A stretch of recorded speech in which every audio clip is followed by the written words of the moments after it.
Our cast of characters here on Two Now tell a story of 70 summers around Tony Harman's farm as he continues with his picture of rural life.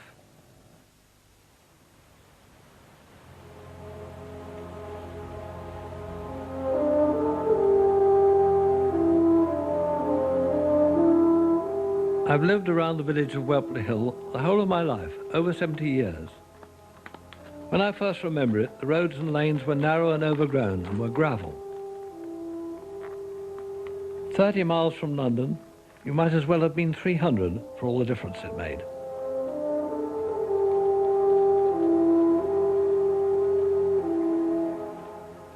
In, say, 1918, when my first clear memories were at the end of the First World War, well, the population in this area was really and genuinely rural.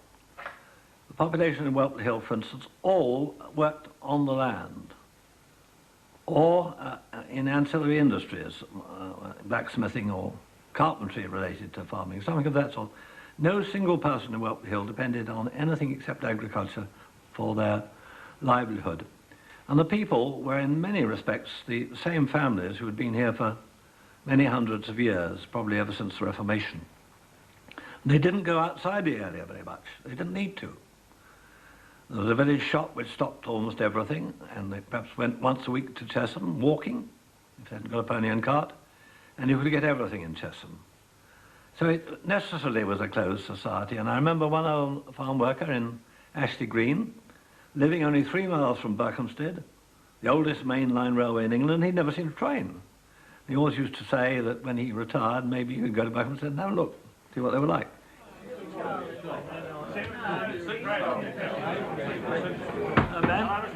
The village of Welpley Hill used to consist of just a church, a chapel, a school, the village shop and the pub. Of these, only the church and the pub remain, the same pub now. Only a few local characters still remember. With the publican Benny Baldwin, it's a family memory. What he remembers and what his father and mother told him. His uncle Tom Reed is over 80 and was working on the land from the age of 11. I was only about 10 or 11. All our memories together paint a picture of things the way they were. We had no tin baths. See, the copper was in the corner, boiling. Mother used to scoop water out and put a drop of cold in. You see, we all took our turn to bathing. As one got out, the other one got in.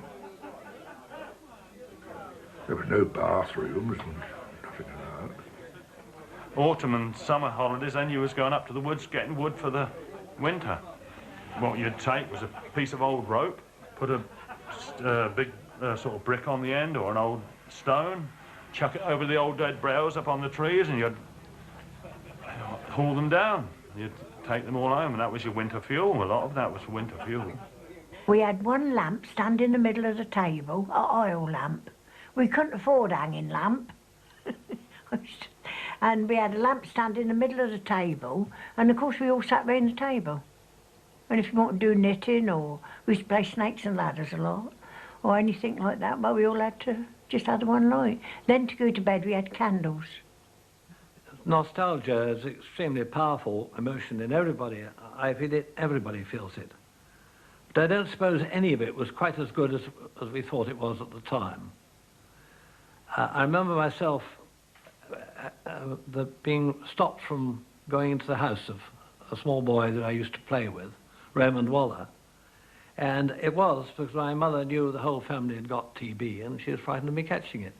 And nearly all this family were wiped out by TB within about 2 years.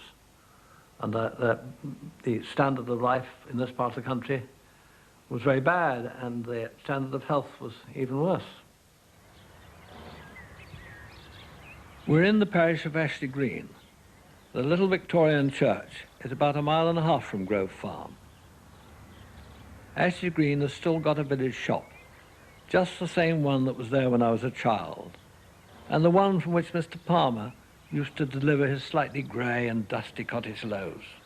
They don't bake them anymore. The simple way things were may be romantic in our memories, but the facts were very often different, as you can see in the records. 1878, yes, this register.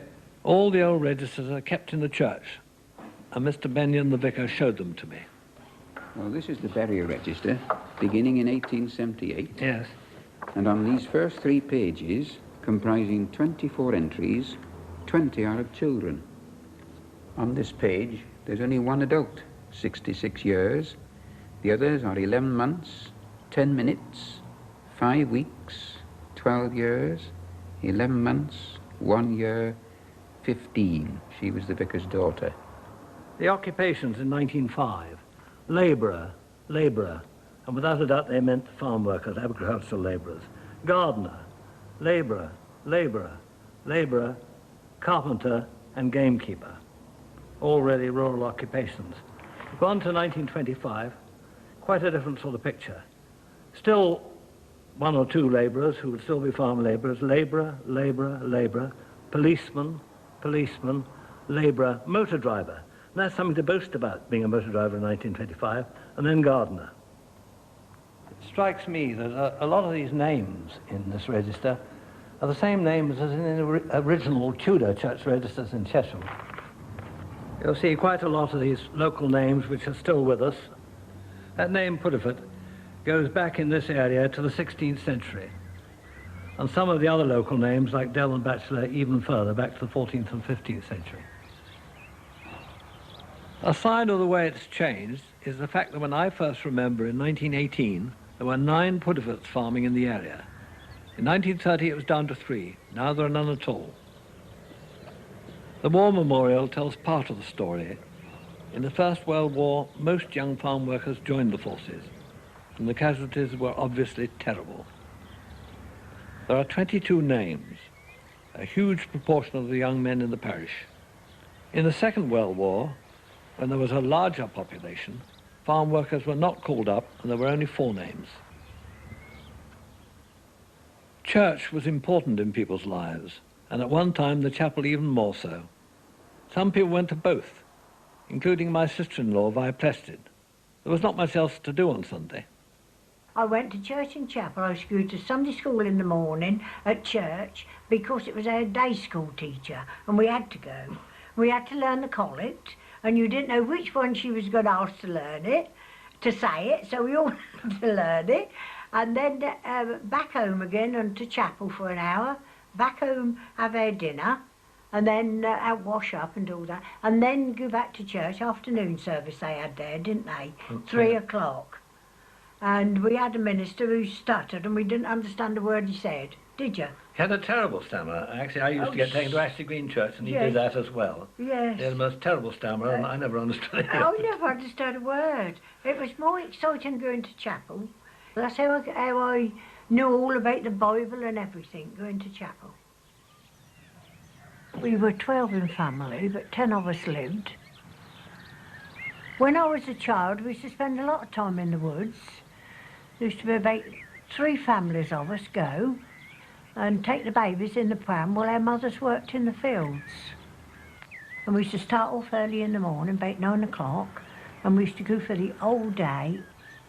We'd play with our hoops, bowl our hoops, do skipping, hopscotch, and build a house to the edges where you had nice big edges.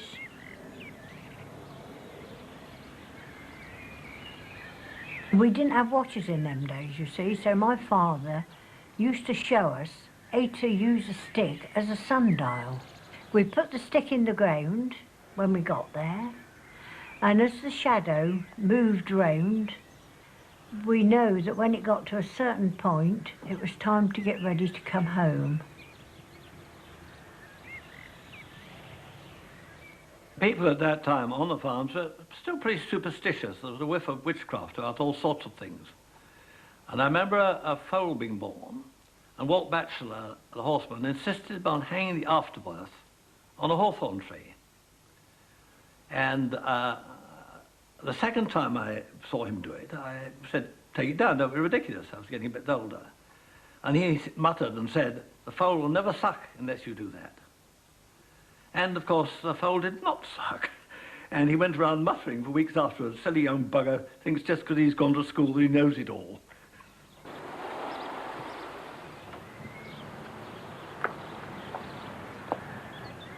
We had to grow our own food. Everything we growed in the garden to last us all the year through. And potatoes we grew. And they used to store 'em in the bedrooms. Seems a funny place, but we used to store 'em in the bedrooms because of the frost. And cover them all over, and they have enough potatoes, more than enough we used to have, to last us, you know, till the next lot come around. I was saying to Tom, did he get bacon and parsley dumplings and liver and onion dumplings, which is the thing my mother-in-law used to make for us, which was typical of the neighbourhood. And that brought up the story of Mrs. Bergin bringing the bacon dumpling into the field. They also used to make dumplings which were bacon one end and jam the other. Oh, yeah. Yeah, that was I don't know what you called them, Tom. What did you call Pluggers. them? Pluggers.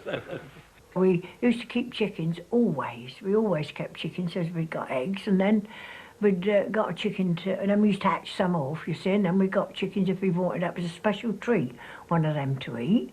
Then we used to keep rabbits, lots of rabbits, and we used to eat them. And then occasionally, perhaps we had a pig. We used to get it from a tiny baby and then bring it up, because we've got plenty of room in our backyards for everything, sort of thing. There was no restrictions then, you could do anything, you see. And then when it got to time to big enough to kill, we used to have it killed. And we used to get somebody, they used to come in the garden, come to your house and kill it, eat the backyard. I've seen them kill them ever so many times. And then you'd have some of it, all the trimmings and all that, and perhaps a little bit of it, the head, and all that to eat. And then you'd put all the other down for bacon. Somebody'd come and do it for you. Bill Barnett was an expert on that. Will Barnett worked for me for a long time. Until Vi said it, I'd forgotten he cured bacon. We went together to Jeff Hawkins' farm museum nearby and saw some things we hadn't seen for many years. Oh, well, I wanted you to have a look at this, because it's very similar to one or two we had, except this has got springs, and ours didn't have springs. No. And they were all very brightly painted colours. That's right. And unkind people used to say it's because you could find them then when you left them out in the nettles all the year. Jeff, I see this has got your family name on it, this one. Yes, rather like, I suppose, vans have today, to advertise. You can tell it's a road wagon because it has narrow tires on the wheels. If you took that onto the ground, especially if it was in the winter when it was soft, they would sink in much too far. This was actually made as a road wagon. I used to sit upon the wagon and hear me father sing. Crack goes the whip, boys, I whistle and I sing. I sit upon the wagon, boys, as happy as the king. For me horses they are willing, and for me I'm never sad. For who can lead a jollier life than Jim the carter's lad? Well, it's a wheelwright shop, a very essential thing when all wheels pretty well were wooden. And their lifetime wasn't that great, so we were constantly having them repaired. Everything depended upon the wooden wheels still turning, and therefore it's a very vital part of a farm economy. Yeah. And most of the farm carts and wagons would be made purely locally, because it's a carpentry job, really. Here's a pit saw hanging on the wall there, and the system of using that was you roll the log over a pit in the ground, and the man who was in charge, he stood on top, and his labourer or boy or some poor devil lay on his back in the pit underneath, and he pulled the saw down, and the man on top pulled it up. And you could make, apparently, through a long log, an accurate vertical cut that way. The man on top, working in the clean, was the top dog. The other one was the underdog. Jeff Hawkins says that it's this activity which gave its name to these expressions. All the sawdust would fall down on the boy underneath. Yeah. Yeah. He'd lie down on the floor. We'll try it out. I'll be the top dog. Yeah.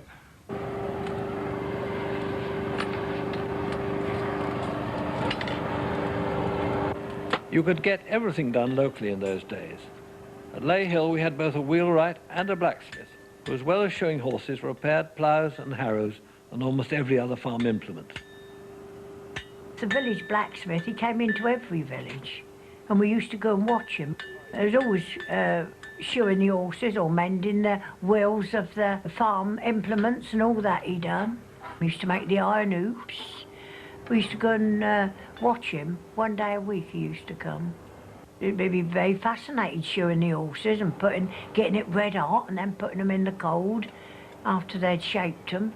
Oh, it used to be a horrible smell because they cut some of the hoof away or they burnt the hoof to put the tips on, you see. This plough was used on this farm. I should think it's at least 100 years old. Yeah. Fathers and grandfathers before him. Made locally, Brown's at Leighton Buzzard. And made, I would suppose, by blacksmiths on an anvil. According to what sort of ground you got, we used to have to change these quite often. You probably didn't have to quite so often. We haven't got so many stones. No, that's right. And the shares, well, every day, sometimes with us if it was hard. Oh, a share here would last perhaps a week. Yes. Yeah. But almost every part on the thing's renewable, and that gives it an endless life, really. Farming included everybody in the countryside. If they weren't on a farm, they were doing something connected with farming. My mother's father was the rat catcher and gamekeeper for Lord Chesham. There were such big hedges that they was full of rats, weren't they? That's right, and there were no way of killing the rats. There was no poison or anything. Oh, no. There was only them traps That's right. and where you collected about a dozen in. Yeah. See, and then you had to drain them. Do you remember when they were thrashing, that hundreds of rats would be coming out of the ricks? Terrible, wasn't Hundreds. it? They used All to the kids put a used to bit stand of wire around with net in. sticks, that's right. Yes, we used to, every one we caught, I believe they give us a penny for, I'm not sure. A penny for the tail. Yeah, that's right.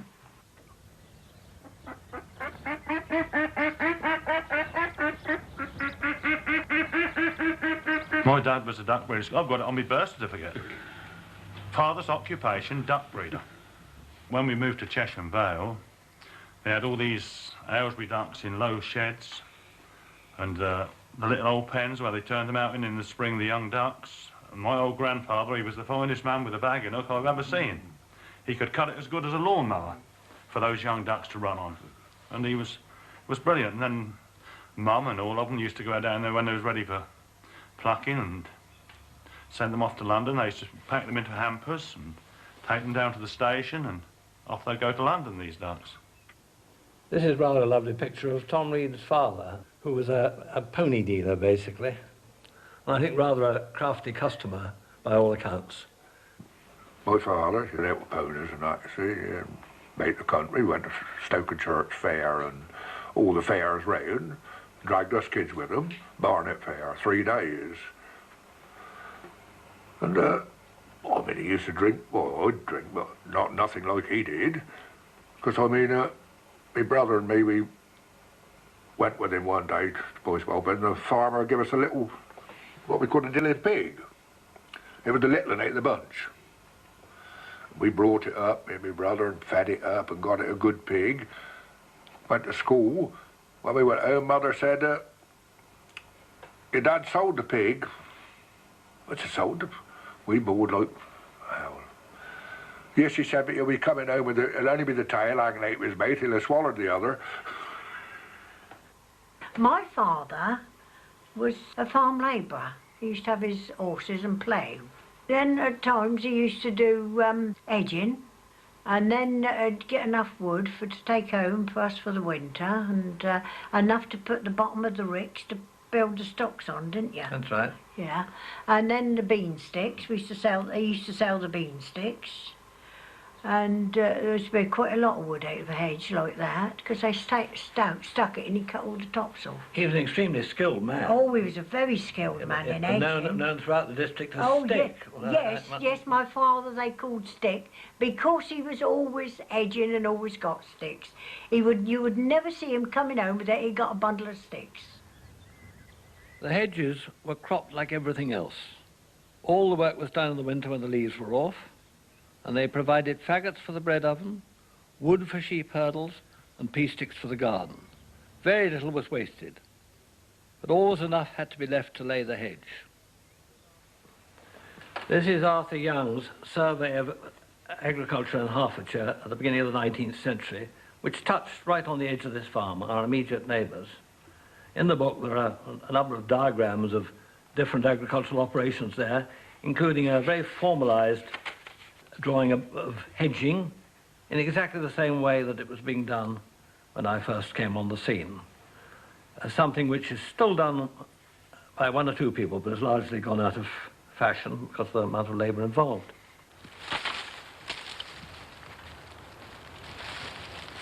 We begin by cleaning all the rubbish away and all the brambles and anything that wouldn't lay into a hedge. And then we cut the stems as near the ground as possible, is the best way, so that then the young shoots can drive up from the bottom. The whole purpose is to weave a living hurdle the complete length of the hedge, plaiting the live wood together so it's going to grow again next summer, and make it possible to repeat the process in 7 or 10 years' time. It's reasonably stock-proof for sheep, but not for cattle. Time was when everybody on the farm could do this work, but now the skills are nearly forgotten. My neighbour Maurice Brown still has the skill and the inclination.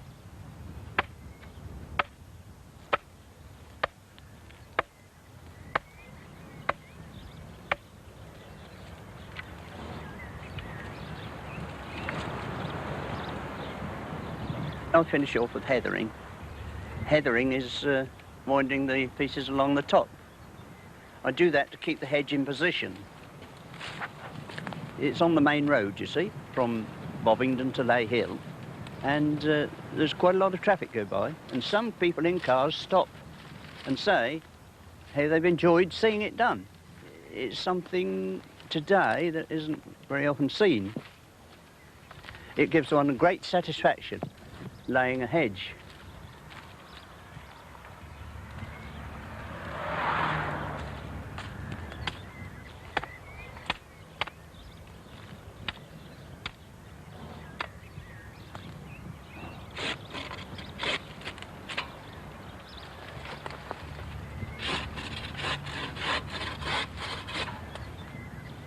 Maurice, how did you learn how to do this job?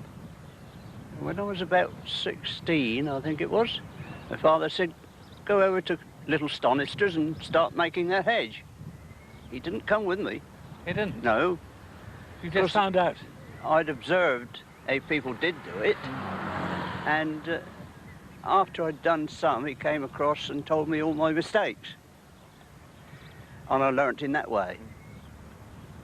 It's an old-fashioned craft, and I like, as far as I can, to keep it going. I remember when I was a child, we used to go around the hedgerows and pick all the lovely flowers, lovely wild flowers, different sorts, of course. We used to make daisy chains and all that sort of thing, and then we used to pick up armfuls of flowers and take home and put in jam jars. Everything used to grow natural in the hedgerows, them days, but you have to search for them today, I'm afraid. Farm labourers' wages were low, and they and their families had to find ways to eke out their living. Lots of little jobs would bring in a few pence.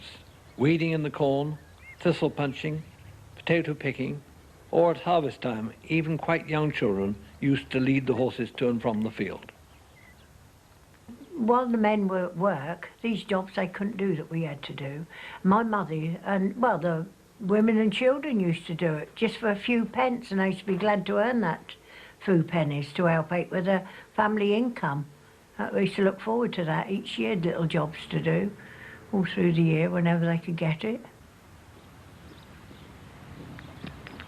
There are a lot of stones in the area, and they could be sold. And every 10 years or so, each field was picked. It would be harrowed to bring the flints to the surface, and women would put them into buckets and tip them into a cubic yard box which had no bottom. When it was full, the box would be lifted further up the field, leaving a pile of stones. They would be carted off and used by the council for making roads. Stones were a saleable crop. Now we just get a lad to remove the biggest and most troublesome stones. We used to go stone picking. You picked up all the big stones on the fields, and you got ninepence for that load of stones. It was very hard work, because we used to do that before we went to school in the morning sometimes. Vi, you were the first person that drew my attention to the fact that acorns were collected when you were young for sale for pig keepers. I thought that that had all probably ceased in the Middle Ages. Early morning, my father used to go to work and used to get up the tree and shake it for us, so the acorns fell down. We used to wait till it was a little bit frosty, because they fell out better then. And we used to go and pick them. We used to get, I think it was about 10pence a bushel. And we used to take the old pram and put these acorns in and wheel through the fields. That was round Banks Meadow, a place called Banks Meadow. You know that, don't you? Banks Meadow is where daffodils used to go in the spring. Yes, that's right, yes. Small, They used to grow very wild, yeah. the daffodils there. In the winter time, you see, we used to go, well, get up about 4 and run round to our mole traps, you see. We set them, you'd find where they cross the gateways mostly. We'd haul about like that. And we had a trap with 2 pairs of claws. And on the top, you see, you sprung it again, hooked it. And when the mole went through, he touched a ring in the middle, and that sprung the trap on him. It didn't hurt the skin, but the mole died, you see. Then we used to take it home and skin it, hang it on a board and dry. If you've got good mole skins, as I said, you'd get 18pence. But for the rubbish, you won't get 3pence. That was one of the perks I had. I had two guineas a week. My house built wood and coal, and I was allowed to wire the horse matters, set snares, you see. Well, perhaps I'd get half a dozen rabbits. Not every night, some nights. And you see, if I got 6pence each for them at the end of the Eagle at Ashley Green, that was 3 bob. If you got a rabbit for 6pence, I mean, you could put him in what was called a dough prison then, in a basin. We chopped him up, put a bit of the dough round the outside, and another one over the top, some gravy. Never to feed is that 6p rabbit for a family of kids. Woman and kid. Tom, an awful lot of people in Chesham, not people working on the farm, kept ferrets or a lurcher dog. Oh, yeah. Or someone with a gun. They used to. I was always hunting. Do a bit of poaching. And especially when a lot of people were out of work, a lot of town people went in for it. Oh, who could blame them? Yeah. Who could blame them? There were plenty of rabbits about. Oh, I mean, you carried the ferret down your trader's leg. That's it. People don't realise what it was like in the, 1900s, 12 and onwards, or that time, because we used to go gleaning. All us children used to go gleaning. And gleaning was, after they'd cleared the field of all the shocks of wheat and everything, because they used to put it up in shocks them days, and before they got into ploughing it, we used to pick up all the ears of wheat that was left, because we was very poor them days, and we used to either feed our chickens with them or sell them. And we used to be very, very grateful to go in the fields and do that sort of thing. It was a different world, completely different world. I don't know what they'd say if they came back today.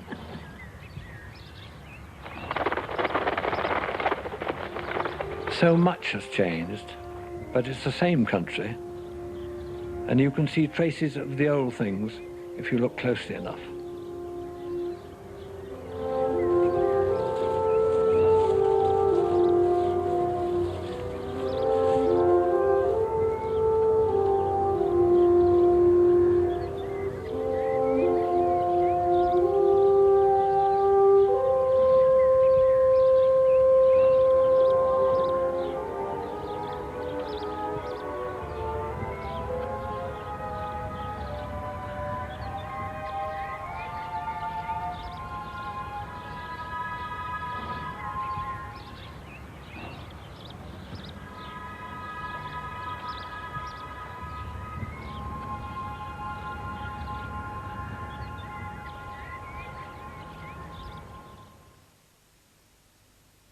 The next programme is in 2 weeks' time, on Sunday, the 25th of January, when 70 Summers, the story of a farm, moves into the 1930s, with Tony Harman getting his own small farm and struggling to survive agricultural depression.